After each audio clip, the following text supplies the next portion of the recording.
ಕರ್ತನಿಗೆ ಮಹಿಮೆಯಾಗಲಿ ಪ್ರಿಯರೇ. ಮತ್ತೊಮ್ಮೆ ಕರ್ತನ ವಾಕ್ಯ ಧ್ಯಾನ ಮಾಡಲಿಕ್ಕೆ ನಾವು ಹೋಗುವಂತರಾಗಿರೋಣ.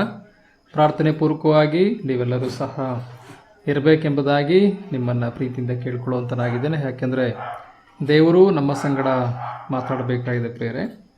ನಾವು ಮನುಷ್ಯ ಮಾತಾಡಿದವರಷ್ಟೇ, ನಾವೊಂದು ಸಾಧನ. ಆದರೆ ದೇವರು ತಾನೇ ನಮ್ಮ ಆತ್ಮಕ್ಕೆ ಬೇಕಾದಂಥ ಪೋಷಣೆಯನ್ನು ಮಾಡುವಂಥ ಕರ್ತನಾಗಿದ್ದಾನೆ. ಆತನಿಗೆ ಗೊತ್ತುಂಟು ನಿಮ್ಮ ಆತ್ಮದ ಕೊರತೆ, ನನ್ನ ಆತ್ಮದ ಕೊರತೆ ಏನಿದೆ ಅಂತ. ಇಲ್ಲಿ ಕುಳಿತಕ್ಕಂಥವರ ಪ್ರತಿಯೊಬ್ಬರ ಆತ್ಮದ ಕೊರತೆ ಆತನಿಗೆ ಗೊತ್ತಿದೆ. ಆತನು ತಾನೇ ನಿಮ್ಮೆಲ್ಲರ ಕೊರತೆ ನೀಗಿಸಲಿ. ಅದು ಆತನಿಗೆ ಮಾತ್ರ ಗೊತ್ತಿರೋದ್ರಿಂದ ಆತನು ತಾನೇ ಮಾತಾಡಲಿ ಪ್ರಿಯರೇ. ಆ ಒಂದು ಪ್ರಾರ್ಥನೆಯೊಂದಿಗೆ ನಾವು ಕಾಣಿಸಿಕೊಳ್ಳುವಂತರಾಗಿರೋಣ. ನಾವೆಲ್ಲರೂ ಸಹ ಕರ್ತನ ಸ್ವರಕ್ತಿಯಿಂದ ಸಂಪಾದನೆ ಮಾಡಲ್ಪಟ್ಟಂಥವರಾಗಿದ್ದೇವೆ.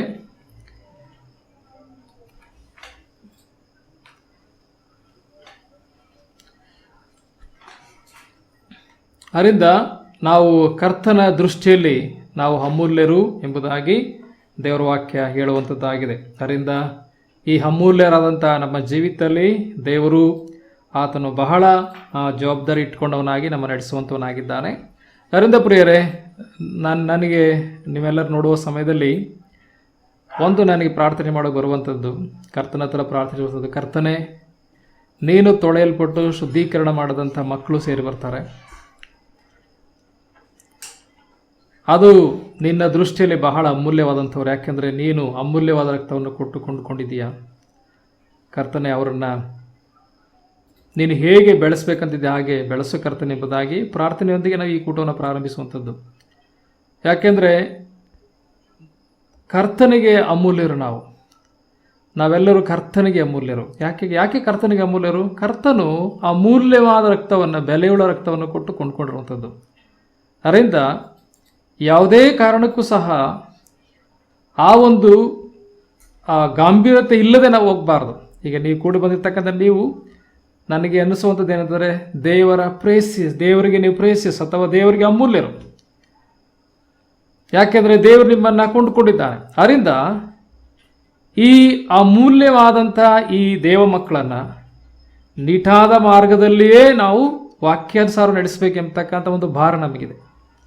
ಯಾಕೆಂದರೆ ಇದು ಕರ್ತನ ಸೊತ್ತು. ನೀವೆಲ್ಲರೂ ಕರ್ತನ ಸೊತ್ತು, ನೀವೆಲ್ಲರೂ ಕರ್ತನ ಸೊತ್ತು. ಅದರಿಂದ ಪ್ರಿಯರೇ, ದೇವರು ನಮ್ಮನ್ನೆಲ್ಲರೂ ನಡೆಸಲಿ, ನನ್ನನ್ನು ನಿಮ್ಮನ್ನೂ ಸಹ ಆತನು ಬಯಸುವ ರೀತಿಯಲ್ಲಿ ನಡೆಸಲಿ. ಆತನಿಗೆ ಮಹಿಮೆ ಆಗಲಿ. ಆ ಪ್ರಾರ್ಥನೆಯೊಂದಿಗೆ ನಾವು ಹೋಗುವಂತರಾಗಿರೋಣ. ಓಕೆ, ಇಲ್ಲಿ ಮನುಷ್ಯರ ಆಲೋಚನೆಗೆ ಯಾವುದೂ ಬೇಡ, ದೇವರ ಆಲೋಚನೆ ಮಾತ್ರ ನಮಗೆ ಸಾಕು. ದೇವರು ಮಾತ್ರ ನಮಗೆ ಮಾರ್ಗದರ್ಶನ ಮಾಡಲಿ ಪ್ರಿಯರೇ.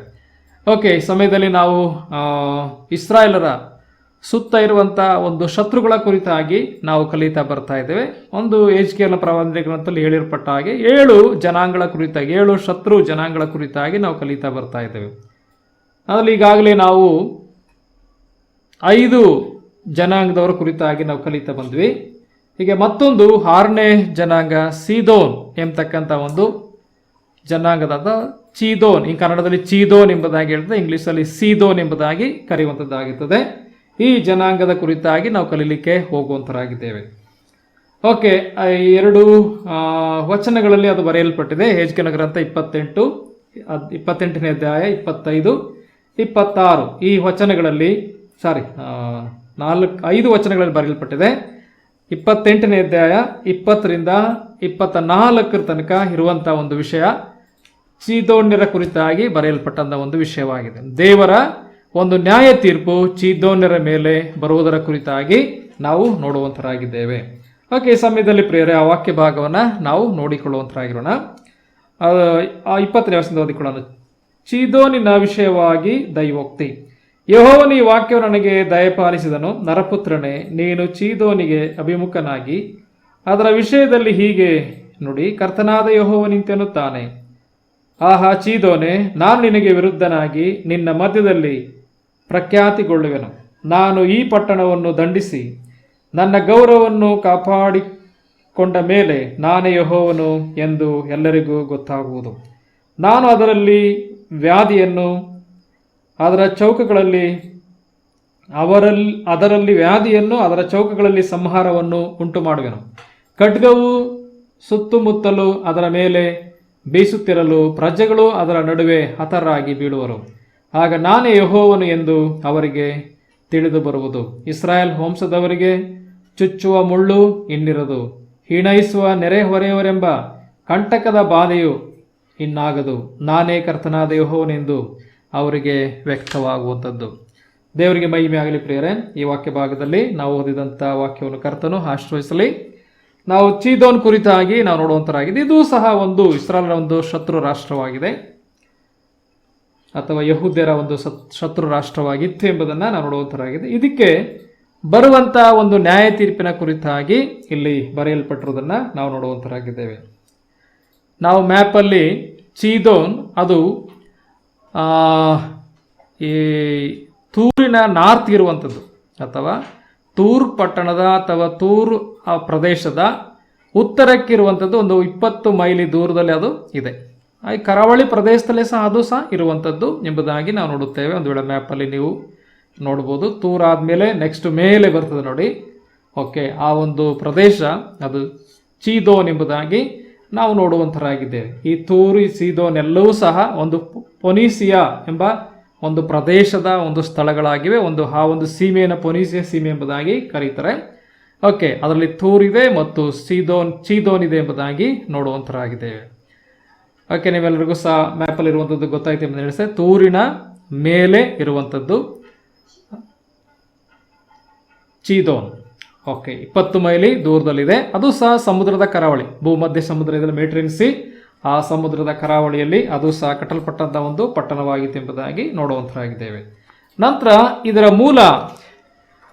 ಮೂಲ ಯಾರೆಂಬುದಾಗಿ ನೋಡುವ ಸಮಯದಲ್ಲಿ ನಾವು ಆದಿಕಾಂಡ 10ನೇ ಬರುವಾಗ ಅಲ್ಲಿ ಈ ಕಾನಾನನ ಮಗನು, ಮೊದಲನೇ ಮಗನೇ ಚೀದೋನ್ ಎಂಬುದಾಗಿ ನೋಡುವಂತರಾಗಿದ್ದೇವೆ. ಸೀದೋನ್ ಅಂತ ಇಲ್ಲಿ ಬರೆಯಲ್ಪಟ್ಟಿದೆ.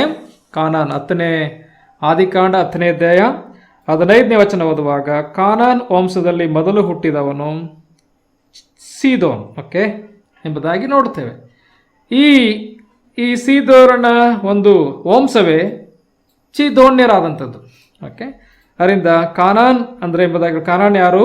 ಕಾನಾನನು ಹಾಮನ ಮಗನು. ಓಕೆ, ಹಾಮನ ಮಗನು ಎಂಬುದಾಗಿ ಹಿಂದೆ ನೋಡುತ್ತೇವೆ. ಒಟ್ಟಾರೆ ಈ ಚೀದೋನ್ಯರು ಎಂಬುದಾಗಿ ಹೇಳುವಂಥವರು ಹಾಮನ ಸಂತತಿಯವರು. ಅಲ್ಲಿರುವಂಥ ಆ ಪ್ರಾಂತ್ಯದಲ್ಲಿ ಇರ್ತಕ್ಕಂಥ ಹೆಚ್ಚಿನ ಭಾಗದಲ್ಲಿ ಹೆಚ್ಚಿನವರೆಲ್ಲರೂ ಸಹ ಹಾಮನ ಸಂತತಿಯವರೇ. ಐಗುಪ್ತ, ತೂರ್ ಇದೆಲ್ಲವೂ ಸಹ ಹಾಮನ ಸಂತತಿಯವರೇ ಆಗಿದ್ದಾರೆ ಎಂಬುದಾಗಿ ನೋಡುವಂತರಾಗಿದ್ದೇವೆ. ಓಕೆ, ಈ ಸೀದೋನ್ ಎಂಬತಕ್ಕಂಥದ್ದು ಅವನು ಕಾನಾನನ ಮಗನು, ಕಾನಾನನು ಹಾಮನ ಮಗನು ಎಂಬುದಾಗಿ ನೋಡುವಂತರಾಗಿದ್ದೇವೆ. ಹಾಮನು ನೋಹನ ಮಗನು. ಓಕೆ, ನೋಹನಿಗೆ 3 ಮಂದಿ ಮಕ್ಕಳಿದ್ರಲ್ಲ, ಶೇಮ್, ಹಾಮ್, ಹೆಫೆತ್. ಹಾಮನ ಮಗನು ಕಾನಾನನು, ಕಾನಾನನ ಮಗನು ಸೀದೋನ್ ಎಂಬುದಾಗಿ ನೋಡುತ್ತೇವೆ. ಅವನ ವಂಶದವರನ್ನೇ ಚೀದೋನ್ಯರು ಎಂಬುದಾಗಿ ಕರೆಯುವಂಥದ್ದು. ಓಕೆ, ಮತ್ತೊಂದು ಇನ್ನೊಂದು ವಚನ ಆಧಾರವಾಗಿ ನೋಡೋಣ. 2 ಪೂರ್ವಕಾಲ ವೃತ್ತಾಂತ 1ನೇ ಅಧ್ಯಾಯ 3ನೇ ವಚನ. 2 ಪೂರ್ವಕಾಲ ವೃತ್ತಾಂತ 1ನೇ ಅಧ್ಯಾಯ 3ನೇ ವಚನ ಓದಿಕೊಳ್ಳೋಣ. 1:13, 3:13. ಅಲ್ಲಿ ನೋಡಿ, ಕಾನಾನ್ ವಂಶದಲ್ಲಿ ಮೊದಲು ಹುಟ್ಟಿದವನು ಸೀದೋನ್. ಓಕೆ, ಅಲ್ಲೂ ಸಹ ಬರೆಯಲ್ಪಟ್ಟಿದೆ. ಇಲ್ಲಿ ವಂಶಾವಳಿ ಬರೆಯುವಾಗ ಆದಾಮನ ವಂಶಾವಳಿ ಎಲ್ಲ ಬರೆಯುವ ಸಮಯದಲ್ಲಿ ಅಲ್ಲಿ ಕೊಡಲ್ಪಟ್ಟಿದೆ. ಓಕೆ, ಈ ಹೆಸರು ಅಂದರೆ ಸೀದೋನ್. ಓಕೆ, ಕಾನಾನ್ ವಂಶದಲ್ಲಿ ಮೊದಲು ಹುಟ್ಟಿದವನು ಸೀದೋನ್ ಎಂಬುದಾಗಿ ನೋಡುವಂತರಾಗಿದೆ. ಹಾಗಿದ್ರೆ ಈ ಸೀದೋನನ ವಂಶವೇ ಚೀದೋನ್ಯರು ಎಂಬುದಾಗಿ ನಾವು ನೋಡುವಂತರಾಗಿದ್ದೇವೆ.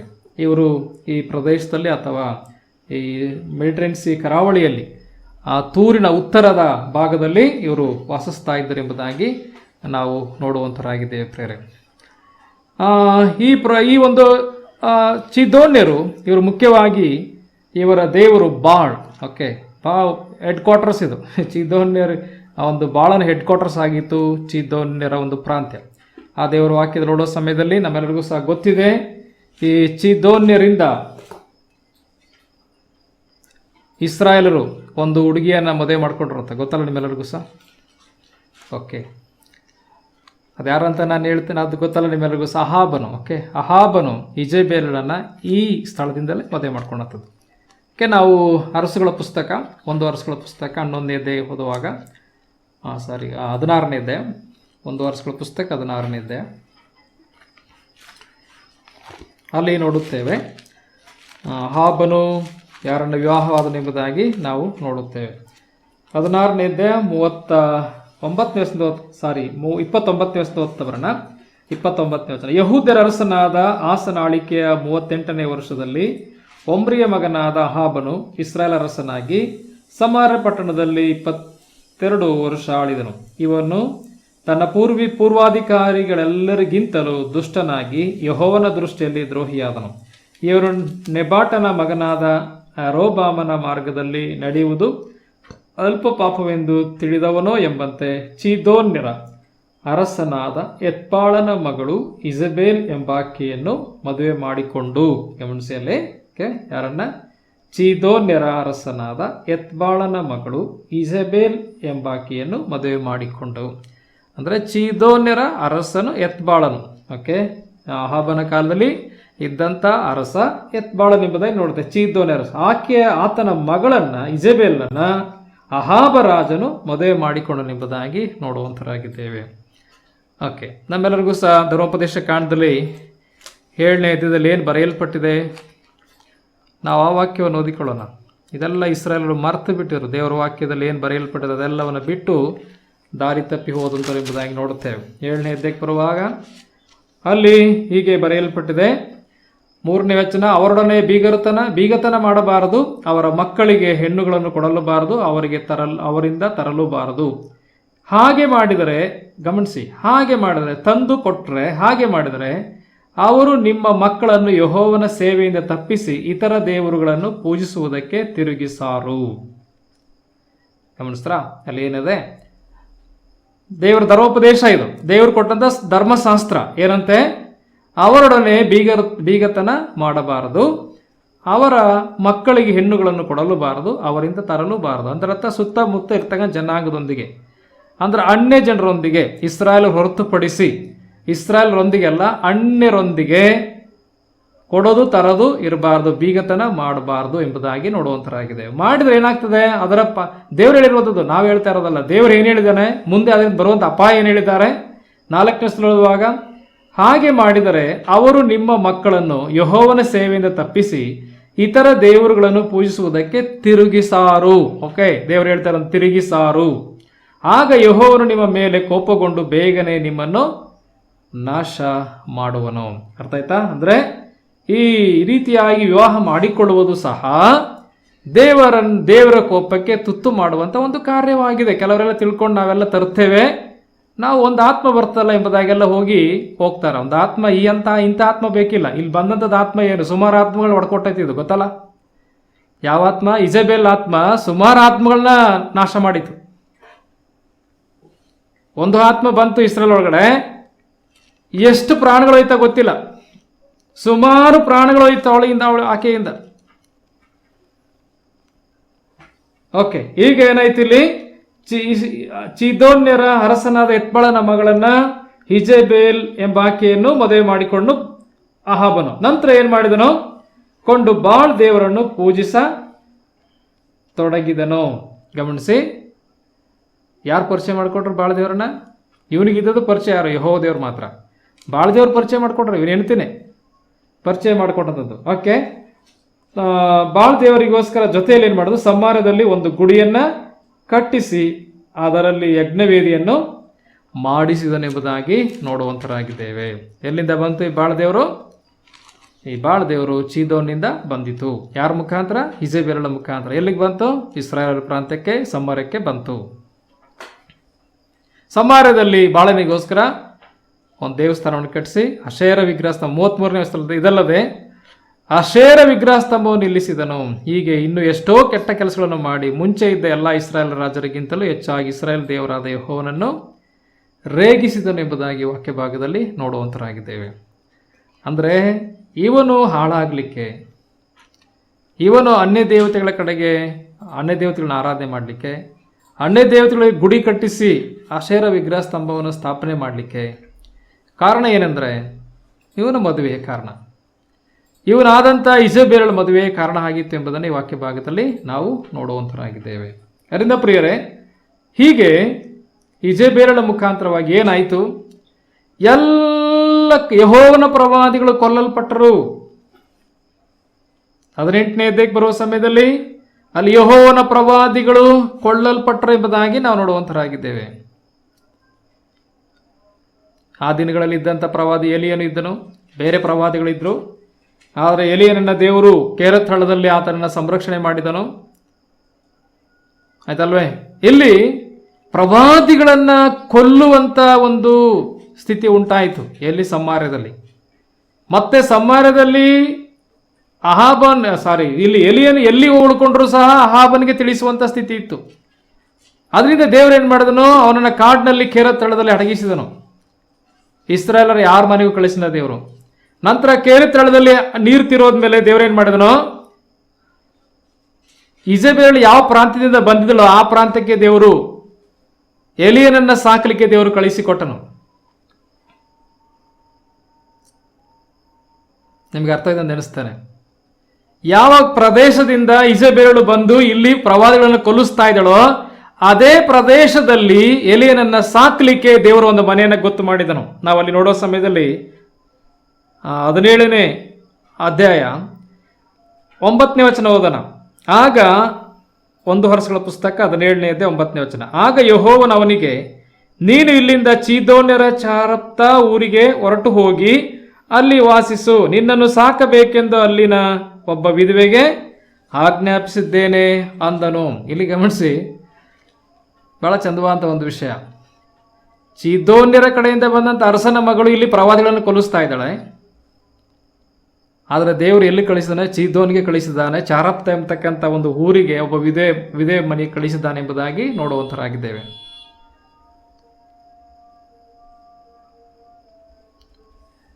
ಇಲ್ಲಿ ಪ್ರವಾದಿಗಳನ್ನ ಚೀದೋನಿಂದ ಬಂದಂತ ಒಬ್ಬ ಸ್ತ್ರೀ ಕೊಲ್ಲಿಸ್ತಾ ಇರುವಾಗ ಇನ್ನೊಬ್ಬ ಸ್ತ್ರೀ ಪ್ರವಾದಿಯನ್ನ ಸಾಕ್ತಾ ಇದ್ದಾಳೆ. ದೇವರಿಗೆಲ್ಲವೂ ಸಾಧ್ಯತೆ ಉಂಟು. ದೇವರು ಒಬ್ಬ ವಿಧವೆ ಮನೆಯಲ್ಲಿ ಅನೇಕ ದಿವಸಗಳು ಎಲಿಯನು ಇರುವಂತೆ ಮಾಡಿದನೆಂಬುದಾಗಿ ನೋಡುವಂತರಾಗಿದ್ದೇವೆ. ಓಕೆ, ಹೀಗೆ ಅಹಾಬನ ಒಂದು ರಾಜ್ಯದಲ್ಲಿ ಅನೇಕ ಪ್ರವಾದಿಗಳು ಕೊಲ್ಲಲ್ಪಡಲಿಕ್ಕೆ, ಅನೇಕ ದೇವಭಕ್ತರು ಬಾಳನ ಭಕ್ತರಾಗಲಿಕ್ಕೆ ಕಾರಣ ಯಾರಾದರೂ? ಇಜಬೇಲ್ ಆದಳು ಎಂಬುದಾಗಿ ನಾವು ನೋಡುತ್ತೇವೆ. ಮೊದಲೇ ದೇವರು ಎಚ್ಚರಿಸಿದನು, ತವರು ಮನೆ ದೇವತೆಗಳ ಕಡೆಗೆ ಅವನ್ನ ತಿರುಗಿಸ್ತಾರೆ ಎಂಬುದಾಗಿ ಅಲ್ವೇ? ತಿರುಗಿದರು. ನಮ್ಮೆಲ್ಲರಿಗೂ ಸಹ ಸೊಲೊಮೋನ್ ಗೊತ್ತಿದೆಯಲ್ಲ, ಸೊಲೊಮೋನನು ಸಹ ಚೀದೋನ್ಯರ ಸ್ತ್ರೀಯರನ್ನ ಮದುವೆ ಆದನು ಎಂಬುದಾಗಿ ನೋಡುತ್ತೇವೆ. ಅದನ್ನು ಸಹ ನಾವು ಲಾಸ್ಟ್ ಟೈಮಲ್ಲೆಲ್ಲ ಓದ್ವಿ 1 ವರ್ಷಗಳ ಪುಸ್ತಕದಲ್ಲಿ 11ನೇ ಅಧ್ಯಾಯಕ್ಕೆ ಬರುವಾಗ 1ನೇ ವರ್ಷದಲ್ಲಿ ಬರೆಯಲ್ಪಟ್ಟಿದೆ. ಅಲ್ಲಿ ನೋಡಿ, 11ನೇ ಅಧ್ಯಾಯ 1ನೇ ವಚನ. ಅರಸನಾದ ಸೊಲೊಮೋನನು ಫರೋಹನ ಮಗಳಲ್ಲದೆ ಮೋವಾಬ್ಯರು, ಅಮ್ಮೋನಿಯರು, ಎದೋಮ್ಯರು, ಚೀದೋನ್ಯರು, ಚೀದೋನ್ಯರು, ಹಿತ್ತಿಯರು ಎಂಬಿ ಜನಾಂಗಗಳ ಸ್ತ್ರೀಯರನ್ನು ಮೋಹಿಸಿದನೆಂಬುದಾಗಿ ನಾವು ನೋಡುವಂತರಾಗಿದ್ದೇವೆ. ನಂತರ ನಾವು 7ನೇ ವಚನಕ್ಕೆ ಬರುವಾಗ, ಅವನು ಯೆರೂಸಲೇಮಿನ ಮೂಡಲಿರುವ ಗುಡ್ಡದಲ್ಲಿ ಮೋವಾಬ್ಯರ ಕೆಮೋಷ್ ಎಂಬ ಅಸಹ್ಯ ವಿಗ್ರಹಕ್ಕೂ ಅಮ್ಮೋನ್ಯರ ಮೊಲೆಕ್ ಎಂಬ ಅಸಹ್ಯ ವಿಗ್ರಹಕ್ಕೂ ಪೂಜಾ ಸ್ಥಳವನ್ನು ಏರ್ಪಡಿಸಿದನು. ಅದಕ್ಕಿಂತ ಮೇಲೆ ನೋಡಿ 5ನೇ ವಚನ, ಅವನು ಚೀದೋನ್ಯರ ಅಷ್ಟೋರೆತ್ ದೇವತೆಯನ್ನು, ಅಮೋನಿಯರ ಮಿಲ್ಕೋಮ್ ಎಂಬ ಅಸಹ್ಯ ವಿಗ್ರಹವನ್ನು ಆರಾಧಿಸತೊಡಗಿದನು. ಗಮನಿಸಿ,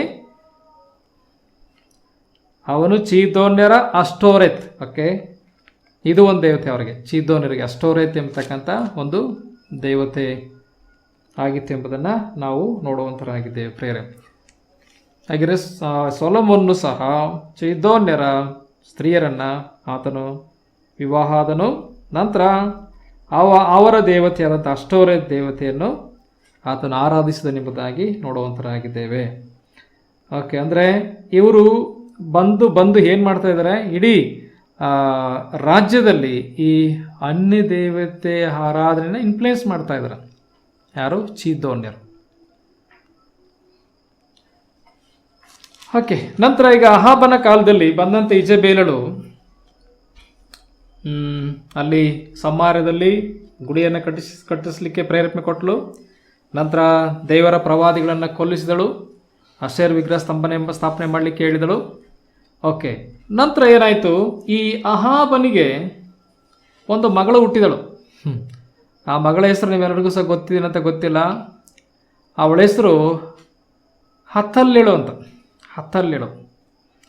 ಇಜಬೇಲ್ ಮತ್ತು ಅಹಾಬನಲ್ಲಿ ಹುಟ್ಟಿದಂಥ ಸ್ತ್ರೀ ಅಥಲ್ಯಳು. ಅಥಲ್ಯಳು ಯಹುಷಾಪಾಟನ ಮಗನಾದಂಥ ಯೆಹೋರಾಮನನ್ನು ಮದುವೆ ಆಗ್ತಾಳೆ. ಓಕೆ, ಯಹುಷಾಪಾಟನಾದಂಥ ಯೆಹೋರಾಮನನ್ನು ಮದುವೆ ಆಗ್ತಾಳೆ ಎಂಬುದಾಗಿ ನೋಡುವಂತರಾಗಿದ್ದೇವೆ.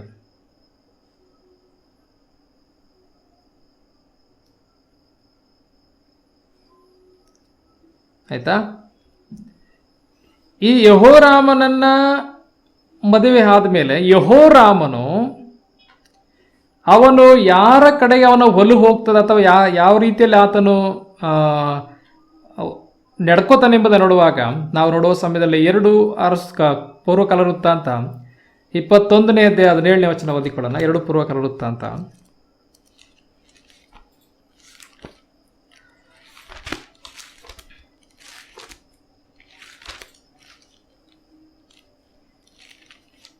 21:17 ಅಲ್ಲಿ ನೋಡಿ,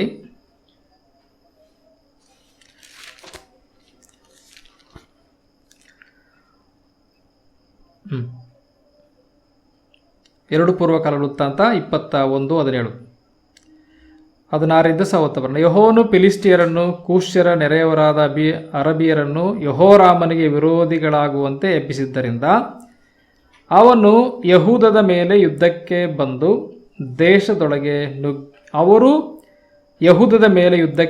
ದೇಶದೊಳಗೆ ನುಗ್ಗಿ ಅರಮನೆಯಲ್ಲಿ ಸಿಕ್ಕಿದ ಎಲ್ಲ ಸೊತ್ತನ್ನು ಅರಸನ ಹೆಂಡರು ಮಕ್ಕಳನ್ನು ಸೆರೆ ಹೊಯ್ದರು. ಅವನಿಗೆ ಕಿರಿಯ ಮಗನಾದ ಯೆಹೋವಾಜನ ಹೊರತು ಮಕ್ಕಳೇ ಉಳಿಯಲಿಲ್ಲ. ಗಮನಿಸಿ, ಯಾರ ಕಾಲದಲ್ಲಿ ಫಿಲಿಸ್ಟಿಯರು, ಕೂಶ್ಯರು, ಅರಬಿಯರು ಬಂದು ಎಲ್ಲರನ್ನೂ ನಾಶ ಮಾಡ್ತಾರೆ, ಅರಮನೆಯಲ್ಲಿರ್ತಕ್ಕಂಥ ಹೆಂಡತಿ ಮಕ್ಕಳೆಲ್ಲ ನಾಶ ಮಾಡಿ ಒಬ್ಬ ಮಗ ಉಳ್ಕೊಳ್ತಾನೆ ಯೆಹೋರಾಮನಿಗೆ. ಅವನು ಯೆಹೋವಾಜನು ಎಂಬುದಾಗಿ ನೋಡ್ತೇವೆ. ಯೆಹೋವಾಜನಿಗೆ ಇನ್ನೊಂದು ಹೆಸರು ಅಹಾಜ್ಯ ಅಂತ. ಯೆಹೋವಾಜನು ಎಂಬುದಾಗಿ ಹೇಳೋದು ಅಹಾಜ್ಯ. ಮುಂದಿನ 22 ತಲೆಬರಹದಲ್ಲಿ ಅಹಾಜ್ಯನು ಎಂಬುದಾಗಿ ನಾವು ಫುಟ್ ನೋಟಲ್ಲಿ ಕೆಳಗಡೆ ನೋಡುವಲ್ಲೂ ಸಹ ಅಹಾಜ್ಯ ಎಂಬುದಾಗಿ ನೋಡುವಂಥರಾಗಿದ್ದೇವೆ. ಓಕೆ, ಅದರಿಂದ ಕನ್ಫ್ಯೂಷನ್ ಮಾಡ್ಕೋಬೇಡಿ. ಯೆಹೋವಾಜನು ಒಬ್ಬನೇ ಉಳ್ಕೊಳ್ಳೋಂಥದ್ದು ಯೆಹೋರಾಮನಿಗೆ. ಇದಕ್ಕೆ ಕಾರಣ ಏನು? 13ನೇ ವಚನ ಹೋದರೆ 21ನೇ ಅಧ್ಯಾಯ 13ನೇ ವಚನ. ಇಸ್ರಾಯೇಲ್ ರಾಜರ ಮಾರ್ಗದಲ್ಲಿ ನಡೆದು ಅಹಾಬನ ಮನೆಯವರಲ್ಲಿ ಪ್ರಬಲವಾಗಿದ್ದ ದೇವದ್ರೋಹ ಮಾಡುವಂತೆ ಯಹೂದ್ಯರನ್ನು ಯೆರೂಸಲೇಮಿನವರನ್ನು ಪ್ರೇರಿಸಿದಿ. ಓಕೆ, ಅಲ್ಲಿ ಯೆಹೋರಾಮನು ಅರಸನಾದಾಗ ಈತನು ಯಾವ ಮಾರ್ಗದಲ್ಲಿ ಹೋಗ್ತಾ ಇದ್ದಾನೆ ಎಂಬುದಾಗಿ ನಾವು ನೋಡುವಂತರಾಗಿದ್ದೇವೆ. ಓಕೆ, ನಾವು 6ನೇ ವಚನ ಓದೋಣ. 6ನೇ ವಚನ ಓದಿಕೊಳ್ಳೋಣ. ನೋಡಿ, 6ನೇ ವಚನದಲ್ಲಿ ಇವನು ಯೆರೂಸಲೇಮಿನಲ್ಲಿ 8 ವರ್ಷ ಆಳಿದನು. ಯಾರು? ಯೆಹೋರಾಮನು. ಇವನು ಅಹಾಬನ ಮಗಳನ್ನು ಮದುವೆ ಮಾಡಿಕೊಂಡಿದ್ದರಿಂದ, ಮನಸ್ಸೆ, ಯೆಹೋರಾಮನ ಯಾರು? ಯೆಹೋಷಾಪಾಟನ ಮಗನು. ಯೆಹೋಷಾಪಾಟನ ಯಾರು? ಯಹೂದ್ಯರ ಅರಸನು. ಯೆಹೋಷಾಪಾಟನು. ಆಯ್ತಾ? ಅಹಾಬನ ಯಾರು? ಇಸ್ರಾಯೇಲ್ ಅರಸನು, 10 ಕುಲದ ಅರಸನು. ಯೆಹೋಷಾಪಾಟನು ತನ್ನ ಮಗನಾದಂಥ ಯೆಹೋರಾಮನಿಗೆ ಅಹಾಬಳ ಮಗಳಾದಂಥ ಅಥಲ್ಯಳನ್ನ ಮದುವೆ ಮಾಡಿಕೊಳ್ಳುತ್ತಾನೆ.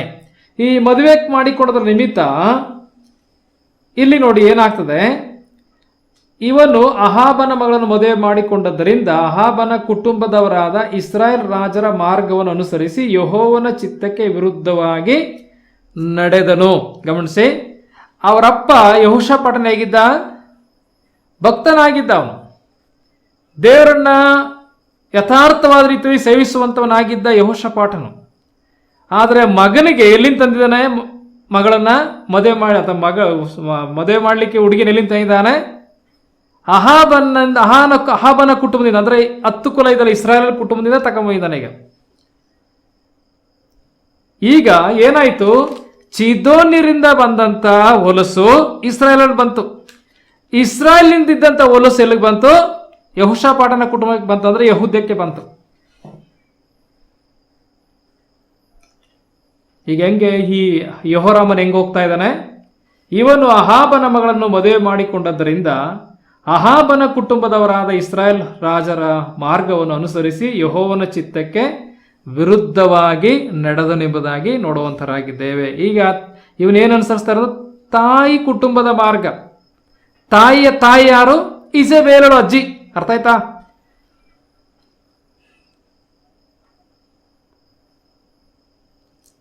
ಅತ್ತೆ, ಇಜಬೇಲಳ ಅತ್ತಲ್ಲೇಳು ಮಗಳು.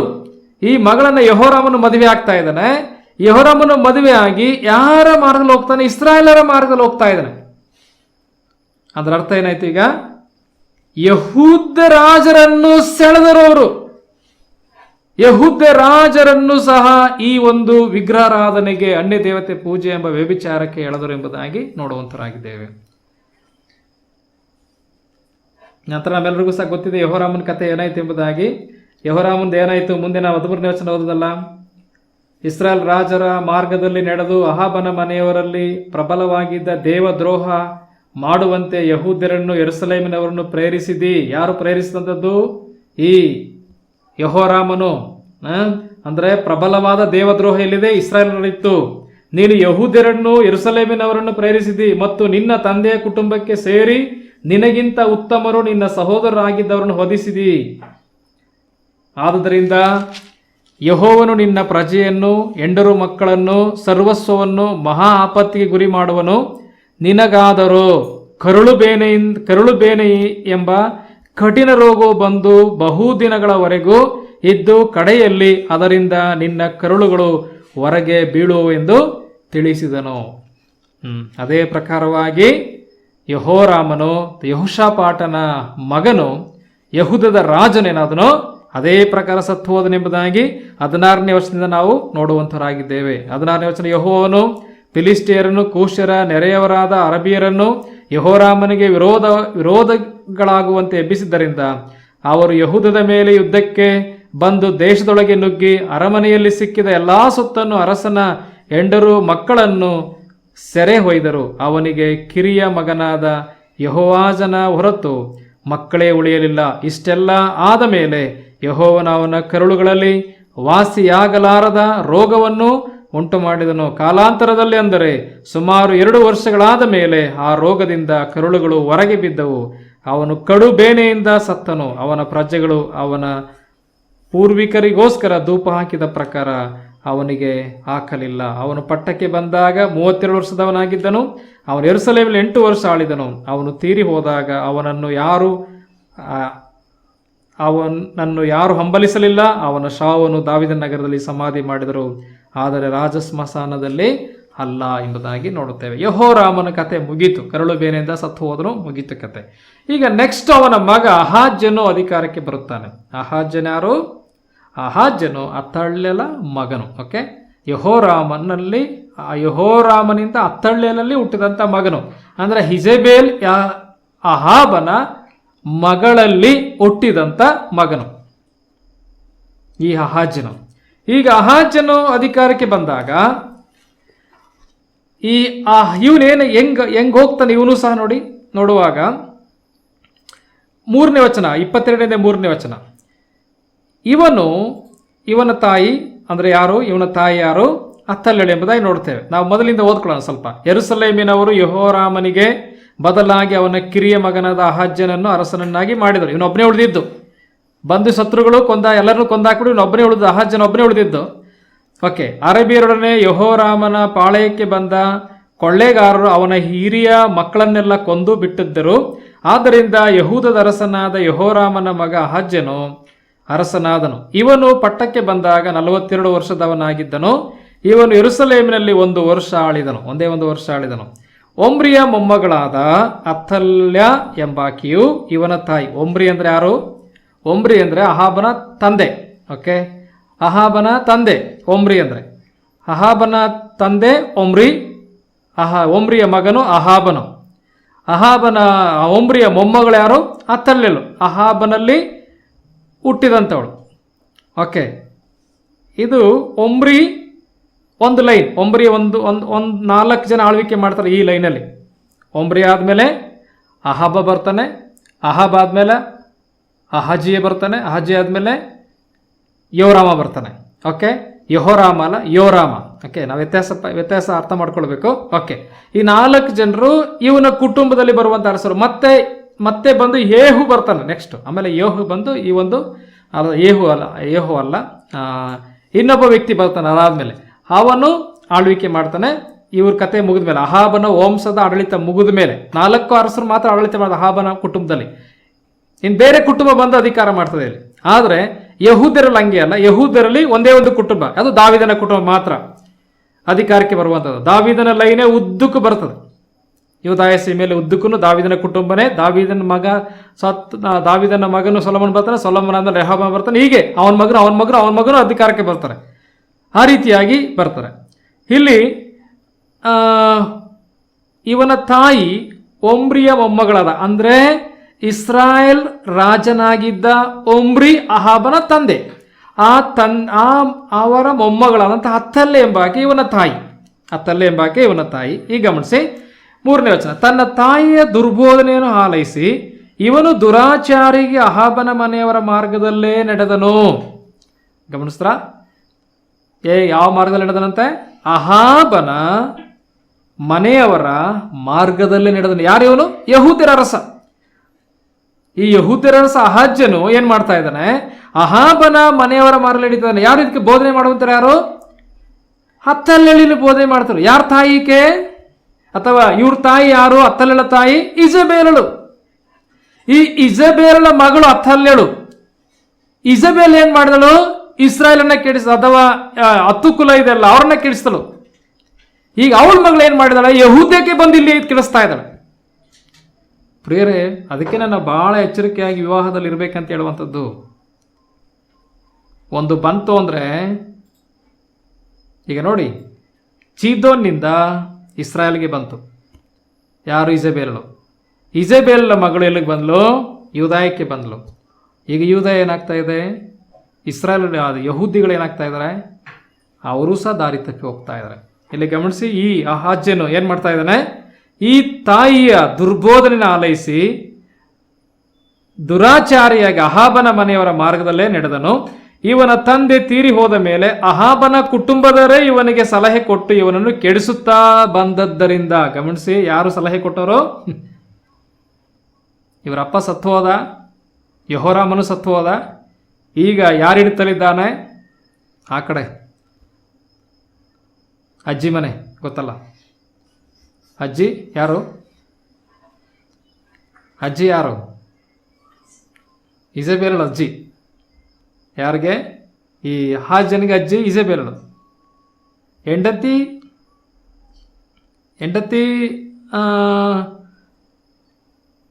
ತಾಯಿ ಅತ್ತಲ್ಲೆಳು.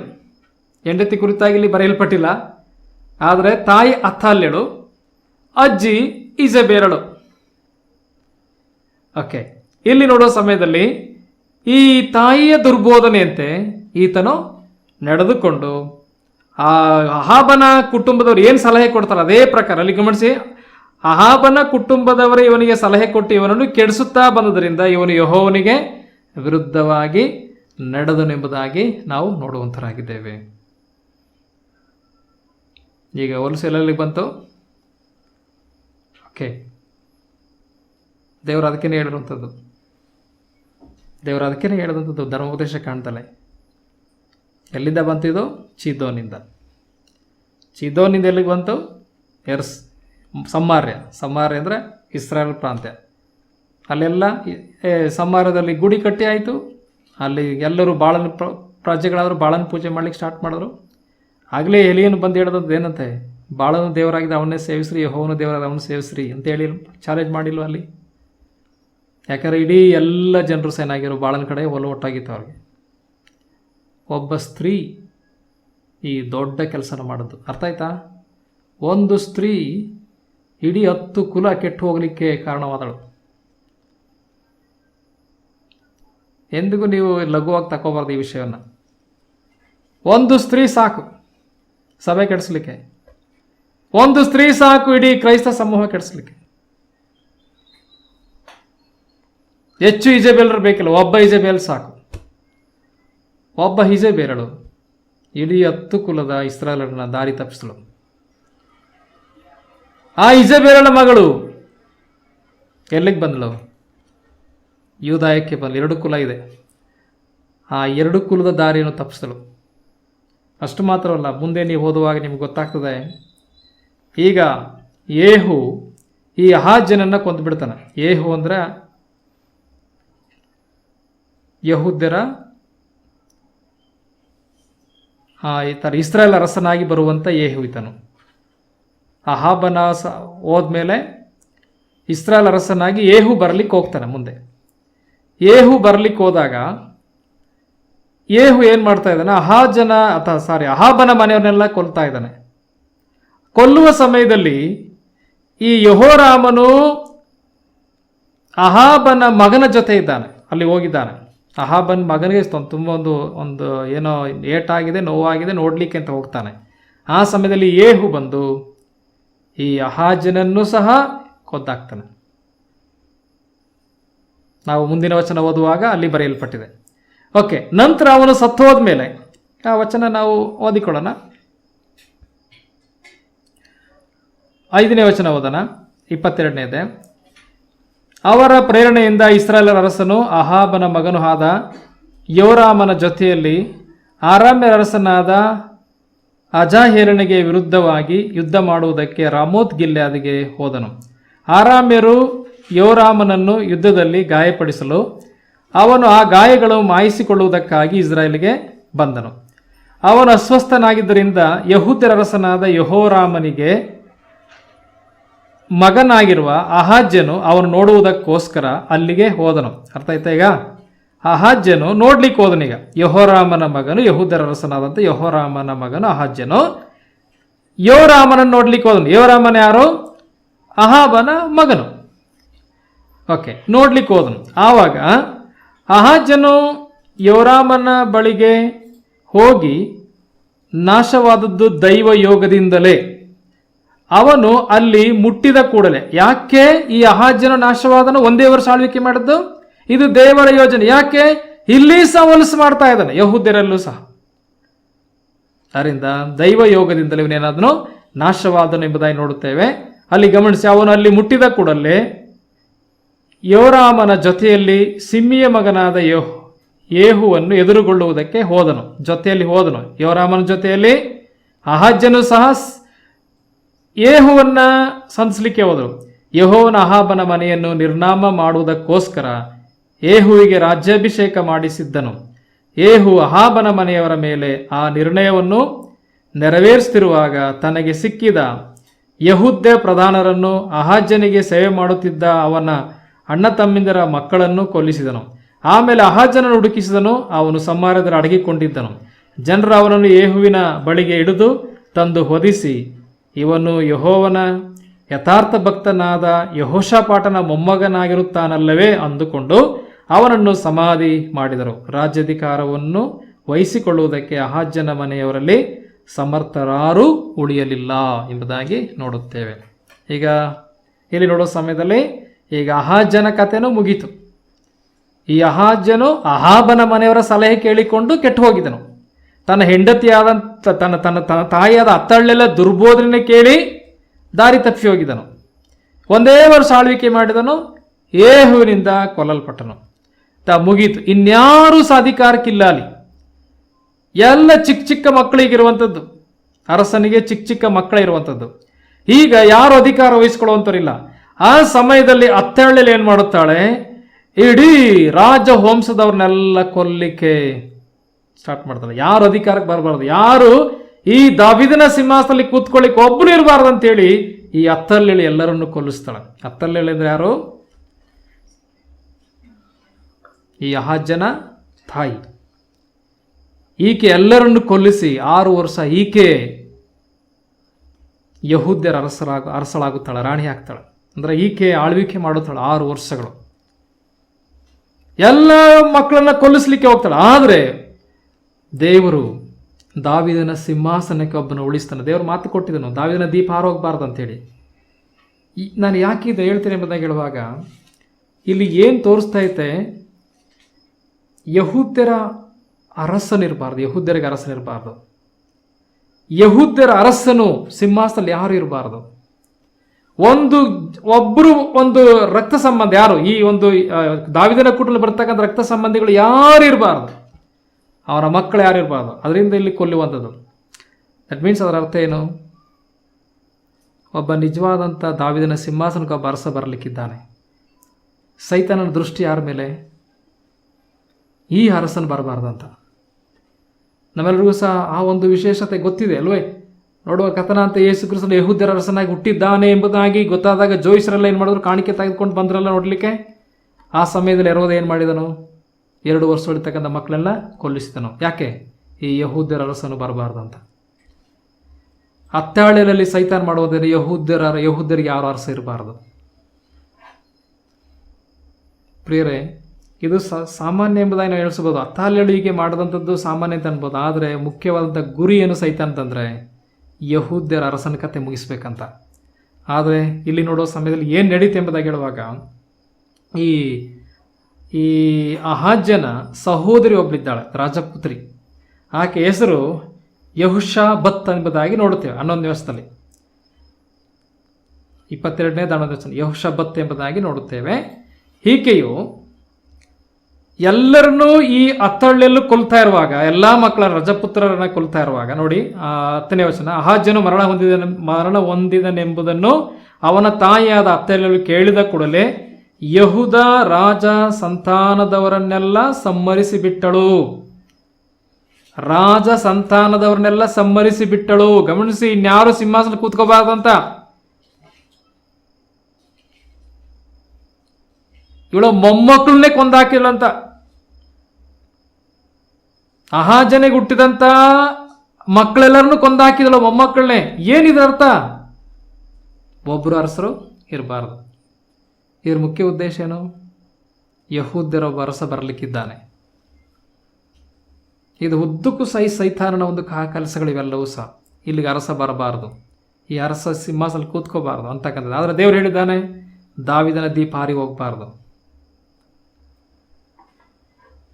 ಓಕೆ, ನಂತರ ನೋಡುವ ಸಮಯದಲ್ಲಿ ಸಂಹರಿಸಿಬಿಟ್ಟಳು. ಆದರೆ ರಜಪುತ್ರಿಯಾದ ಯೆಹೋಷಾಬತ್ ಎಂಬಾಕೆಯು ಹತರಾಗುವುದಕ್ಕಿದ್ದ ರಾಜಪುತ್ರರ ಮಧ್ಯದಿಂದ ಅಹಾಜ್ಯನ ಮಗನಾದ ಯೆಹೋವಾಷನನ್ನು ಯಾರಿಗೂ ತಿಳಿಯದಂತೆ ಅವನ ದಾದಿಯೊಡನೆ ತೆಗೆದುಕೊಂಡು ಹೋಗಿ ಮಲಗುವ ಕೋಣೆಯಲ್ಲಿ ಅಡಗಿಸಿಟ್ಟಳು.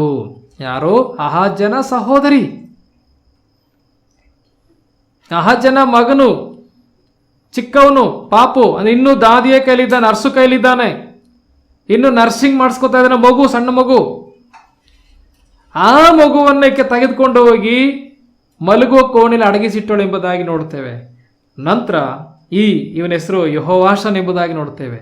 ಈ ಯೆಹೋವಾಷನನ್ನ ದೇವಾಲಯದಲ್ಲಿಟ್ಟು 6 ವರ್ಷಗಳು ಸಾಕಿದರು. ಮುಂದೆ ನೋಡುವ ಸಮಯದಲ್ಲಿ, ಯಾಕೆ ದೇವಾಲಯಕ್ಕೆ ಹೆಂಗೆ ಹೋದ್ ನೀವು? ದೇವಾಲಯದಲ್ಲಿ ಹೆಂಗೆ ಸಾಕಿದರು?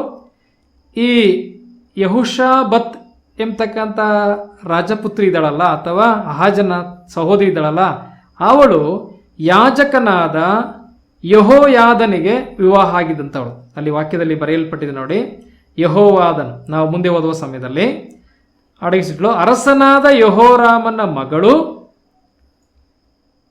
ಅಹಾಜ್ಯನ ಸಹೋದರಿಯು, ಯಾಜಕನಾದ ಯೆಹೋಯಾದನ ಹೆಂಡತಿಯೂ ಆಗಿದ್ದ ಯೆಹೋಷಾಬತ್ತಳು ಹೀಗೆ ಅವನನ್ನು ಅತ್ತಳಿಲಿಂದ ಹತನಾಗದಂತೆ ರಕ್ಷಿಸಿದಳು. ಆಯ್ತಾ? ಯಾರ ಹೆಂಡತಿ ಆಕೆ? ಯೆಹೋಯಾದನ ಹೆಂಡತಿ, ಯಾಜಕನಾದ ಯೆಹೋಯಾದನ ಹೆಂಡತಿ. ಯಾಜಕನ ದೇವಸ್ಥಾನದಲ್ಲಿ ಕೆಲಸ ಮಾಡುವಂಥವನು. ಈ ರೀತಿಯಾಗಿ ಆಗ ಮಗು ಎಲ್ಲೋಯ್ತು? ದೇವಾಲಯಕ್ಕೆ ಹೋಯಿತು. ದೇವಾಲಯದಲ್ಲಿ 6 ವರ್ಷಗಳು ಸಾಕಲ್ಪಟ್ಟಿತು. ಅಲ್ಲಿ ನೋಡಿ, ಹಾಗೇನೆ 12ನೇ ವಚನ, ಅವನು 6 ವರ್ಷಗಳವರೆಗೆ ಅವರೊಡನೆ ಗುಪ್ತವಾಗಿ ದೇವಾಲಯದಲ್ಲಿದ್ದನು. ಆಗ ಅತ್ತಲ್ಲಳೆ ದೇಶವನ್ನು ಆಳುತ್ತಿದ್ದಳು ಎಂಬುದಾಗಿ ನೋಡುವಂತರಾಗಿದ್ದೇವೆ. ನಾನು ಯಾಕೆ ಇದನ್ನೆಲ್ಲ ಹೇಳ್ತಾ ಇದ್ದೇನೆ ಎಂಬುದಾಗಿ ಹೇಳುವಾಗ, ಇಲ್ಲಿ ಚಿದೋನ್ಯ ಸ್ತ್ರೀಯನ್ನ ಮದುವೆ ಆದ್ದರಿಂದ, ಎತ್ಬಾಳನ ಮಗಳನ್ನು ಮದುವೆ ಆದ್ದರಿಂದ ಇವ್ರು ಏನು ಮಾಡ್ತಾ ಬಂದರು? ಇವರೊಂದು ರೀತಿ ಇಸ್ರಾಯೇಲರಿಗೆ ಅಥವಾ ಯಹೂದ್ಯರಿಗೆ ಉರುಲಾಗಿದ್ದರು. ಒಂದು ರೀತಿ ಅವರು ಬಲೆಯಾಗಿ ಬೋನಾಗಿ ಇದ್ದರು. ಅಂದರೆ ದೇವರ ಆಶೀರ್ವಾದದಿಂದ ದೂರ ಮಾಡುವಂಥ ಕಾರ್ಯಗಳನ್ನು ಇವರು ಮಾಡಿದರು ಎಂಬುದಾಗಿ ನೋಡುತ್ತೇವೆ. ಇಜಬೇಲ್ ಬಂದಳು, ಇಜಬೇಲಿಂದ ಅತಲ್ಯಳು ಬಂದಳು, ಅತಲ್ಯಳಿಗೆ ಬಂದಳು, ಯೂದಾಯವನ್ನು ಕೆಡಿಸ್ಲಿಕ್ಕೆ ಬಂದಳು. ಇಲ್ಲಿರುವಂಥ 2 ಕುಲ ಇದೆಯಲ್ಲ, ಯಾವುದು? ಯೂದಾ ಕುಲ, ಬೆನ್ಯಾಮೀನ್ ಕುಲ. ಅಲ್ಲಿ 10 ಕುಲವನ್ನು ಕೆಡಿಸಿ ಆಯಿತು. ಈಗ ಅವಳ ಮಗಳು ಇಲ್ಲಿಗೆ ಬಂದಳು, ಇಲ್ಲಿಗೆ ಬಂದಿದ್ದಾಳೆ. ಓಕೆ, ಏನಾಯಿತು ಪ್ರಿಯರೇ? ಇಡೀ ಇಸ್ರಾಯೇಲ್ 12 ಕುಲಗಳು ಕೆಡಲಿಕ್ಕೆ ಕಾರಣವಾಯಿತು ಎಂಬುದಾಗಿ ನೋಡುವಂತರಾಗಿದ್ದೇವೆ. ತುಂಬ ದೊಡ್ಡ ಪಾಪವನ್ನು ಮಾಡಿಸಲಿಕ್ಕೆ ಕಾರಣವಾದರು ಈ ಚೀದೋನ್ ಸ್ತ್ರೀ ಇಜೆಬೆಲ್ ಎಂಬುದಾಗಿ ನೋಡುವಂತರಾಗಿದ್ದೇವೆ. ಓಕೆ, ಈ ಚೀದೋನ್ಯರ ಒಂದು ಈ ಯೆಹೆಜ್ಕೇಲನಲ್ಲಿ ಚೀದೋನ್ಯರ ಒಂದು ಪಾಪ ಏನೆಂಬುದನ್ನು ನೋಡುವಾಗ ಈಗ ನಾವು ಅಲ್ಲಿಗೆ ಓದಲಿಕ್ಕೆ ಹೋಗೋಣ. 24ನೇ ವಚನ ಕೊನೆ ಭಾಗದಲ್ಲಿ. ಓಕೆ, 28ನೇದು 24ನೇ ವಚನ ಯೆಹೆಜ್ಕೇಲನ ಗ್ರಂಥ. ಇಸ್ರಾಯೇಲ್ ವಂಶದವರಿಗೆ ಚುಚ್ಚುವ ಮುಳ್ಳು ಇನ್ನಿರೋದು. ಚುಚ್ಚುವ ಮುಳ್ಳು ಇನ್ನಿರೋದು. ಓಕೆ, ಚುಚ್ಚುವ ಮುಳ್ಳುಗಳು ಇವರು.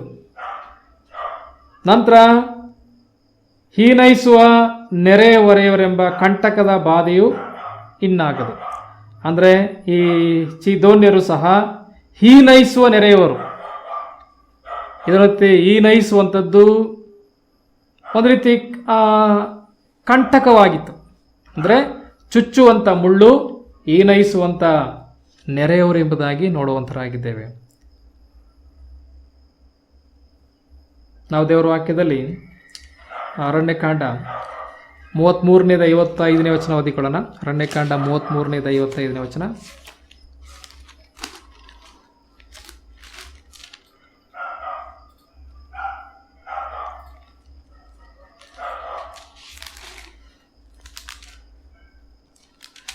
ನೀವು ದೇಶದ ನಿವಾಸಿಗಳನ್ನು ಹೊರಡಿಸಿ ಬಿಡದೆ ಹೋದರೆ ಅವರಲ್ಲಿ ನೀವು ಉಳಿಸಿದವರು ನಿಮಗೆ ಕಣ್ಣು ಚುಚ್ಚುವ ಮುಳ್ಳುಗಳಂತೆಯೂ ಪಕ್ಕೆ ತೀಯುವ ಶೂಲಗಳಂತೆಯೂ ಆಗಿ ನೀವು ವಾಸಿಸುವ ದೇಶದಲ್ಲಿ ನಿಮಗೆ ಕಂಟಕರಾಗಿರುವರು.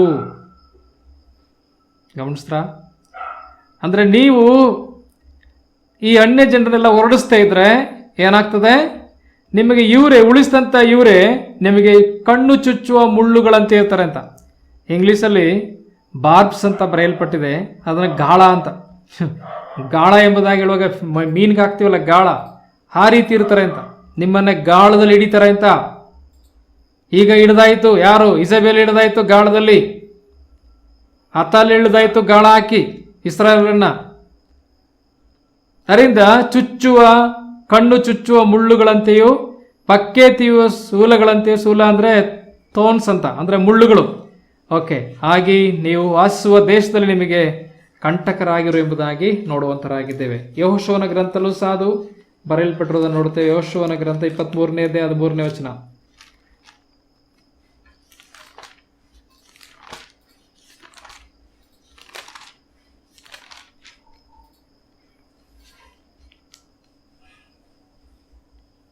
ನಿಮ್ಮ ದೇವರಾದ ಯೆಹೋವನು ಅವರನ್ನು ನಿಮ್ಮ ಎದುರಿನಿಂದ ಹೊರಡಿಸುವುದೇ ಇಲ್ಲವೆಂದು ತಿಳಿದುಕೊಳ್ಳಿರಿ. ಅವರೇ ನಿಮಗೆ ಹುರುಳು ಬೋನು ಆಗುವರು. ಅವರು ಪಕ್ಕೆಗೆ ಒಡೆಯುವ ಕೊರಡೆಯಂತೆಯೂ ಕಣ್ಣು ಚುಚ್ಚುವ ಮುಳ್ಳಿನಂತೆಯೂ ಇರುವರು. ಕಡೆಯಲ್ಲಿ ನಿಮ್ಮ ದೇವರಾದ ಯೆಹೋವನು ನಿಮಗೆ ಕೊಟ್ಟ ಈ ಉತ್ತಮವಾದ ದೇಶದಲ್ಲಿ ಇಲ್ಲದಂತಾಗುವಿರಿ. ಓಕೆ, ಇದು ಅನ್ಯ ಜನರ ಕುರಿತಾಗಿ ಹೇಳುವಂಥದ್ದು. ನೀವು ಹೊರಡಿಸದೆ ಹೋದರೆ, ನೀವಿಲ್ಲೇ ಉಳಿಸ್ಕೊಂಡ್ರೆ ಅವರೇ ನಿಮಗೇನಾಗಿರ್ತಾರೆ? ಕಣ್ಣಿಗೆ ಚುಚ್ಚುವಂಥ ಮುಳ್ಳುಗಳು ಆಗಿರ್ತಾರೆ ಎಂಬುದಾಗಿ ಹೇಳೋದರ ಕುರಿತಾಗಿ ನಾವು ನೋಡುವಂಥರಾಗಿದ್ದೇವೆ ಪ್ರೇರೆ. ಇಲ್ಲೆಲ್ಲ ನೋಡುವ ಸಮಯದಲ್ಲಿ ಈ ಚೀದೋನ್ಯರು ಏನಾಗಿದ್ರಂದರೆ ಒಂದು ರೀತಿಯಲ್ಲಿ ಒಂದು ಚುಚ್ಚುವ ಮುಳ್ಳಾಗಿದ್ದರು. ಯಥಾರ್ಥ ಭಕ್ತಿಯಿಂದ ದಾರಿ ತಪ್ಪಿಸುವಂಥ ವ್ಯಕ್ತಿಗಳಾಗಿದ್ದರು. ಅದೇ ದೊಡ್ಡ ಮುಳ್ಳು, ಅದೇ ದೊಡ್ಡ ಗಾಳ. ಚೀದೋನ್ಯರ ಅರಸನಾಥ ಎತ್ಬಾಳ್ನ ಮಗಳಲ್ಲಿ ಬಂದಂಥ ಉದ್ದೇಶ ಅದು. ತಕ್ಷಣದಲ್ಲೇ ತನ್ನ ಗಂಡನನ್ನು ಹಿಡಿದಳು ಬಾಳ ದೇವತೆಯ ಕಡೆಗೆ. ನಂತರ ಏನು ಮಾಡಿದಳು? ಗಂಡನ ಅಧಿಕಾರದಲ್ಲಿರ್ತಕ್ಕಂಥ ಸಂಹಾರ್ಯ ಅಥವಾ ಇಡೀ ಇಸ್ರಾಯೇಲ್ ಅಧಿಕಾರದಲ್ಲಿರುವಂಥ 10 ಕುಲಗಳು ಅವ್ರನ್ನೆಲ್ಲ ಬಾಳು ದೇವರ ಪೂಜೆಗಾಗಿ ಪ್ರೇರೇಪಣೆ ಮಾಡಿದಳು. ಹೀಗೆ ಇಡೀ 12 ಅಥವಾ 10 ಕುಲಗಳು ಕೆಟ್ಟು ಹೋಯಿತು. ನಂತರ ಅತ್ತೆರಳ ಮುಖಾಂತರ ಯಹೂದ ಕುಲವು ಕೆಟ್ಟು ಹೋಯಿತು ಎಂಬುದಾಗಿ ನೋಡುವಂತರಾಗಿದ್ದೇವೆ. ಇದು ಪ್ರಿಯರೇ ಮುಳ್ಳು ಎಂಬುದಾಗಿ ಹೇಳುವಾಗ ಈ ರೀತಿಯಾದಂಥ ಒಂದು ಗಾಳವನ್ನು ಹಾಕಿ ದೇವರ ಭಕ್ತಿಯಿಂದ ಎಳೆಯುವಂಥವರಾಗಿದ್ದರು ಚೀದೋನ್ಯರು. ಅದರಲ್ಲಿ ಇಜೆಬೆಲ್ ಪ್ರತಿನಿಧಿಸುವಂಥ ಇಜೆಬೆಲ್. ಅದರಿಂದ ಇನ್ನಿರೋದು ಎಂಬುದಾಗಿ ಹೇಳುವಾಗ ನಿಮ್ಮನ್ನು ನಾಶ ಮಾಡಿದರೆ ಇನ್ನು ನನ್ನ ಜನರಿಗೆ ಚುಚ್ಚುವಂಥ ಮುಳ್ಳು ಇರೋದು ಇಸ್ರಾಯೇಲರಿಗೆ. ನಂತರ ಅಷ್ಟು ಮಾತ್ರವಲ್ಲ, ಈ ನಯಿಸುವ ನೆರೆಯವರು ನೆರೆಯವರೆಂಬ ಕಂಟಕದ ಬಾಧೆಯು ಇನ್ನಾಗದು. ಇನ್ನೆಂದಿಗೂ ಸಹ ನನ್ನ ಜನರನ್ನು ಆಡಿಕೊಳ್ಳುವಂಥವ್ರು, ಈನೈಸುವಂಥವ್ರು ಸುತ್ತಮುತ್ತ ಇರಲಿಕ್ಕೆ ಸಾಧ್ಯವಿಲ್ಲ. ಇದನ್ನು ನಿಲ್ಲಿಸ್ತೇನೆ ಎಂಬುದಾಗಿ ದೇವರಲ್ಲಿ ಹೇಳುವುದನ್ನು ನೋಡುವಂತರಾಗಿದ್ದೇವೆ ಪ್ರೇರೆ. ಓಕೆ, ಇವರ ಪಾಪಗಳ ಕುರಿತಾಗಿ ನಾವು ನೋಡ್ತಾ ಬಂದೆವು. ಅವರು ಒಂದು ರೀತಿ ಚುಚ್ಚುವ ಮುಳ್ಳು. ನಂತರ ನಾವು ನೋಡುವಾಗ ನಮ್ಮ ಕರ್ತನಾದ ಯೇಸು ಕ್ರಿಸ್ತನು ಸೀದೋನ್ ಕುರಿತಾಗಿ ಮಾತಾಡಿದ್ದಾರೆ ಅಥವಾ ಚೀದೋನ್ಯರ ಕುರಿತಾಗಿ ಮಾತಾಡಿದ್ದಾರೆ. ಒಂದು ವೇಳೆ ಮತ್ತಾಯನ ಸುವಾರ್ತೆ 11ನೇ 21ನೇ ವಚನ 22ನೇ ವಚನ ಓದುವಾಗ, ಬೆತ್ಸಾಯಿದವೇ, ಕೊರಾರ್ಜಿನೇ, ನಿನ್ನಲ್ಲಿ ನಡೆದಂಥ ಅದ್ಭುತಗಳು ತೂರ್ ಮತ್ತು ಚೀದೋನ್ನಲ್ಲಿ ನಡೆದಿದ್ರೆ ಅವರು ಗೋಣಿತಟ್ಟು ಉಟ್ಕೊಂಡು ದೇವರ ಕಡೆ ತಿರುಗಿಕೊಳ್ಳುತ್ತಾ ಇದ್ರು ಎಂಬುದಾಗಿ ಹೇಳುವುದನ್ನು ನೋಡುವಂತರಾಗಿದ್ದೇವೆ. ಓಕೆ, ಕರ್ತನಾದ ಯೇಸು ಕ್ರಿಸ್ತನು ಅಲ್ಲಿ ಏನಾದರೂ ಹೋಗಿ ಅದ್ಭುತಗಳನ್ನು ಮಾಡಿದರೆ ಅವರು ತಿರುಗಿಕೊಳ್ತಾರೆ. ಅದರ ಅರ್ಥ ನೀವು ಅದಕ್ಕಿಂತಲೂ ಮೋಸ ಅಂತ ಆ ಬೆತ್ಸಾಯಿದ ಮತ್ತು ಕೊರಾರ್ಜಿನಿಗೆ ಹೇಳುವುದನ್ನು ನೋಡುವಂತರಾಗಿದ್ದೇವೆ. ನಂತರ ಯೇಸು ಕ್ರಿಸ್ತನಿದ್ದಂಥ ಕಾಲದಲ್ಲಿ ಮತ್ತಾಯನ ಸುವಾರ್ತೆ 15ನೇ 21 22ನೇ ವರ್ಷದಲ್ಲಿ ಒಬ್ಬ ಸ್ತ್ರೀ ಬರುತ್ತಾಳೆ. ಆಕೆ ಚೀದೋನ್ಯಳು. ಅವಳು ಸಹ ಚೀದೋನ್ನಿಂದ ಬರುವಂಥ ಒಬ್ಬ ಹೆಂಗಸು ಎಂಬುದನ್ನು ನೋಡುತ್ತೇವೆ. ಆಕೆ ಮಗಳಿಗೆ ದೇವ ಹಿಡ್ಕೊಂಡಿತ್ತು. ಓಕೆ, ಅವಳು ಬಂದು ಯೇಸು ಕರ್ತನ ಹತ್ರ ಕೂಗಿಕೊಳ್ಳುತ್ತಾಳೆ. ಶಿಷ್ಯರು ಹೇಳ್ತಾರೆ, ಅವಳನ್ನ ಕಳಿಸ್ಬಿಡು, ಕೂಗ್ಕೊ ಬರ್ತಾಳೆ. ಆಗ ಯೇಸು ಕರ್ತನು ಮಕ್ಕಳು ತಿನ್ನೋ ರೊಟ್ಟಿಯನ್ನು ತೆಗೆದು ನಾಯಿ ಮರಿಗಳಿಗೆ ಹಾಕೋದು ಸರಿಯಲ್ಲ ಎಂಬುದಾಗಿ ಹೇಳುವಾಗ ಅವಳು ಹೇಳ್ತಾರೆ, ಹೌದು, ನಾವು ನಾಯಿ ಮರಿಗಳೇ. ಮಕ್ಕಳು ತಿನ್ನುವಾಗ ರೊಟ್ಟಿ ಚೂರುಗಳು ಬಿದ್ದರೆ ಯಾರಿಗಾಗ್ತದೆ? ನಾಯಿಗಳಿಗಾಗ್ತದಲ್ಲ ಎಂಬುದಾಗಿ ಆಕೆ ಒಪ್ಪಿಕೊಳ್ಳುತ್ತಾಳೆ. ಆಗ ಯೇಸು ಕರ್ತನ ಹಿಂದೆ ತಿರುಗಿ ನೋಡಿ, ಇಂಥ ದೊಡ್ಡ ನಂಬಿಕೆಯನ್ನು ಇಸ್ರಾಯೇಲ್ ನಾನು ಕಾಣಲಿಲ್ಲ ಎಂಬುದಾಗಿ ಹೇಳಿ ಆಕೆಯ ಮಗಳನ್ನು ಕರ್ತನು ಗುಣಪಡಿಸುತ್ತಾರೆ. ಓಕೆ, ಚೀದೋನ್ನಲ್ಲಿ ಈ ರೀತಿಯಾದಂಥ ಒಬ್ಬ ಸ್ತ್ರೀ ಸಹ ಯೇಸು ಕರ್ತನ ನಂಬಿಕೆ ಇಡೋದ್ರ ಕುರಿತಾಗಿ ನೋಡುತ್ತೇವೆ. ಆಕೆಯ ಮಗಳು ಗುಣವಾದದರ ಕುರಿತಾಗಿ ನೋಡುವಂತರಾಗಿದೆ.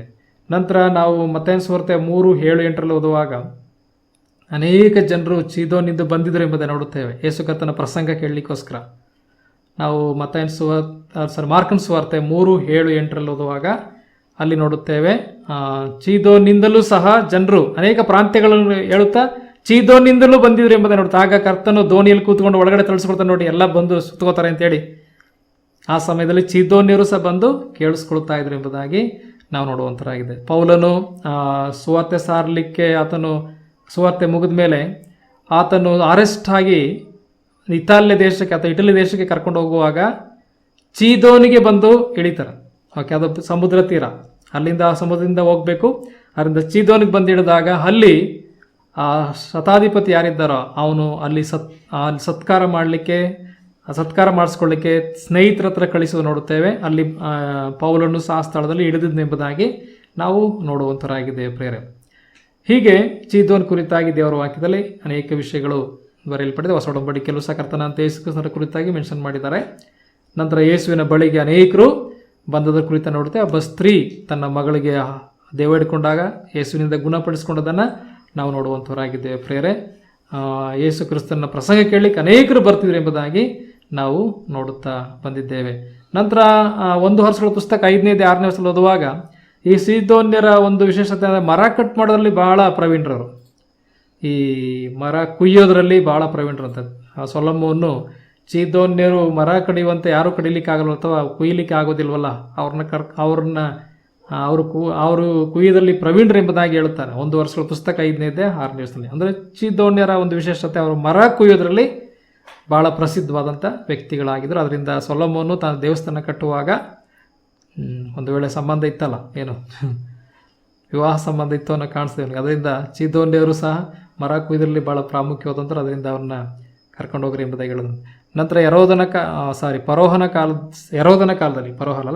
ಕಾಲದಲ್ಲಿ ಹೊಸ ಒಡಂಬಡಿಕೆಯಲ್ಲಿ ಇಡೀ ಚೀದೋನ್ ಮತ್ತು ಯೆರೂಸಲೇಮ್ ಏನೆಲ್ಲ ಇದೆಯೋ ಕಾನಾನ್ ದೇಶ ಎಲ್ಲವೂ ಸಹ ಈ ರೋಮನ್ನರ ವರ್ಷದಲ್ಲಿತ್ತು. ಆ ಸಮಯದಲ್ಲಿ ಈ ಹೆರೋದನ ಬಳಿಗೆ ಚೀದೋನ್ಯರು ಬಂದರು ಎಂಬುದನ್ನು ನೋಡ್ತೇವೆ. ಯಾಕೆಂದರೆ ಅರಸನ ಪ್ರಾಂತ್ಯದಿಂದಲೇ ಅವರಿಗೆಲ್ಲ ದವಸ ಧಾನ್ಯ ಹೋಗ್ತಾ ಇತ್ತು. ಈಗ ಅರಸನು ಮುಣಿಸ್ಕೊಂಡಿದ್ದಾನೆ, ನಮಗೆ ಬರೋದು ತಪ್ಪೈತೆ ಅಂತ ಎಲ್ಲ ಬಂದರು ಅರಸನ ಹತ್ರ. ಯಾರ ಹತ್ರ? ಹೆರೋದನ ಹತ್ರ. ಹೆರೋದನ ಹತ್ರ ಬಂದಾಗ ಹೆರೋದನು ಕೂತ್ಕೊಂಡು ಪ್ರಸಂಗ ಮಾಡಿದನಂತ, ಗೊತ್ತಲ್ಲ, ನೆನ್ನೆದು ಹೇಳಿದ್ವಲ್ಲ ನಾವು. ಪ್ರಸಂಗ ಮಾಡಿದಾಗ ಇದು ದೇವರ ನುಡಿಯೇ, ಇದು ಮನುಷ್ಯರದಲ್ಲ ಅಂತ ಅವರೆಲ್ಲ ಹೇಳಿದ್ರು. ಅವ್ರು ಯಾರು ಹೇಳಿದವರು? ಚೀದೋನ್ಯರು. ಹೇಳಿದಾಗ ಏನಾಯಿತು, ಆ ಘನವನ್ನು ದೇವರಿಗೆ ಸಲ್ಲಿಸದೆ ತಾನೇ ಹೊಂದ್ಕೊಡಿದ್ರೆ ಅವನಿಗೆ ಕರ್ತನ ದೂತನು ಬಡದನು ಹುಳ ಬಿದ್ದು ಸತ್ತನು ಎಂಬುದಾಗಿ ಅರೋದನ ಕುರಿತಾಗಿ ನೋಡುತ್ತೇವೆ. ಹೀಗೆ ಅಲ್ಲಲ್ಲಿ ಚೀದೋನ್ಯರ ಕುರಿತಾಗಿ ದೇವರ ವಾಕ್ಯದಲ್ಲಿ ಬರೆಯಲ್ಪಟ್ಟಿರುವುದನ್ನು ನೋಡುವಂತರಾಗಿದ್ದೇವೆ. ಚೀದೋನ್ಯರು ಕಾನಾನ್ ನನ್ನ ಮೊದಲನೇ ಮಗನು ಸೀದೋನ್, ಅವನ ವಂಶವೇ ಚೀದೋನ್ಯರು. ಅವರು ಕರಾವಳಿ ಪ್ರದೇಶದಲ್ಲಿ ವಾಸಿಸುವಂಥವ್ರು. ತೂರಿಂದ ಒಂದು 20 ಮೈಲಿ ದೂರದಲ್ಲಿ ಮೇಲಕ್ಕೆ ಉತ್ತರಕ್ಕಿರ್ತಕ್ಕಂಥ ಒಂದು ಸ್ಥಳ. ಅಲ್ಲಿಂದಲೇ ಇಡೀ ಇಸ್ರಾಯೇಲರನ್ನು ಯಹೂದ್ಯರನ್ನು ಅನ್ಯ ದೇವತೆಗಳಿಗೆ ತಿರುಗಿಸ್ಲಿಕ್ಕಾಗಿ ಯೆಹೋವನ ಯಥಾರ್ಥ ಬಗ್ಗೆ ತಿರುಗಿಸ್ಲಿಕ್ಕೆ ಒಬ್ಬ ಸ್ತ್ರೀ ಬಂದಳು. ಅವಳು ಇಜಬೇಲಿಂದ ಅತ್ತಾಳ್ಯಳು ಬಂದಳು. ಅತ್ತಾಳ್ಯಳು ರಾಜ ವಂಶಸ್ಥರಿರಬಾರ್ದು ಅಂತೇಳಿ ಕೊಲ್ಲಲಿಕ್ಕೆ ಪ್ರಯತ್ನ ಮಾಡಿದಳು. ಆದರೆ ದೇವರು ದಾವೀದನ ಸಿಂಹಾಸನಕ್ಕೆ ಒಬ್ಬ ಮಗನನ್ನು ಉಳಿಸನೆಂಬುದನ್ನು ನೋಡುತ್ತೇವೆ. ಈ ಚೀದೋನ್ಯರು ಒಂದು ರೀತಿಯಲ್ಲಿ ಮುಳ್ಳಾಗಿದ್ದರು ಎಂಬುದಾಗಿ ನೋಡುತ್ತೇವೆ. ಹೀನೈಸುವಂಥ ಒಂದು ಕಂಟಕರಾಗಿದ್ದರು ಎಂಬುದಾಗಿ ನೋಡುತ್ತೇವೆ. ಇದನ್ನು ನಾನು ತೆಗೆದುಹಾಕ್ತೇನೆ ಎಂಬುದಾಗಿ ದೇವರು ಯೆಹೆಜ್ಕೇಲನ ಮುಖಾಂತರ ಹೇಳುತ್ತೆ. ನನ್ನ ಜನರನ್ನು ಎಲ್ಲ ಕಂಟಕರಿಂದ, ಹೀನೈಸುವವರಿಂದ, ಚುಚ್ಚುವಂಥ ಮುಳ್ಳಿಂದ ಬಿಡಿಸ್ತೇನೆ, ಎಲ್ಲ ಶತ್ರುಗಳಿಂದ ಬಿಡಿಸ್ತೇನೆ, ಅವರು ಸ್ವತಂತ್ರವಾಗಿ ದೇಶದಲ್ಲಿ ಬದುಕುವಂತೆ ಮಾಡ್ತೇನೆ ಎಂಬುದಾಗಿ ದೇವರು ಇಲ್ಲಿ ವಾಗ್ದಾನ ಮಾಡೋದು. ಮುಂದಿನ ಆ ವಾಕ್ಯದಲ್ಲಿ ನೋಡ್ತೇವಲ್ಲ, ಇಸ್ರಾಯೇಲರ ಮುಂದಿನ ಸುಸ್ಥಿತಿ ಎಂಬುದಾಗಿ ನೋಡ್ತೇವಲ್ಲ. ದೇವರು ಇದೆಲ್ಲ ಶತ್ರುಗಳನ್ನು ನಾಶ ಮಾಡಿ ದೇವರು ತಂದವ್ರನ್ನ ಸಮಾಧಾನವಾಗಿರಲಿಕ್ಕೆ ಸೇರಿಸ್ತಾನೆ ಎಂಬುದನ್ನು ನೋಡುವಂಥರಾಗಿದೆ. ಮುಂದೆ ದೇವ್ರ ಚಿತ್ತವಾದರೆ ನಾಳೆ ಆ 2 ವಚನ ಓದಿ ಮುಂದೆ ಐಗುಪ್ತ ದೇಶದ ನ್ಯಾಯ ತೀರ್ಪಿನ ಕುರಿತ ಕಲೀಲಿಕ್ಕೆ ಹೋಗೋಣ. ಐಗುಪ್ತ ದೇಶದ ನ್ಯಾಯ ತೀರ್ಪು ಸಹ ಬರೆಯಲ್ಪಟ್ಟಿದೆ. ಕರ್ತನ ವಾಕ್ಯದ ಮುಖಾಂತರ ಮಹಿಮೆ ಹೊಂದಲಿ. ನಾವು ಪ್ರಾರ್ಥನೆ ಮಾಡಿ ಈ ಕೂಟವನ್ನು ಮುಗಿಸುವಂಥರಾಗಿರೋಣ.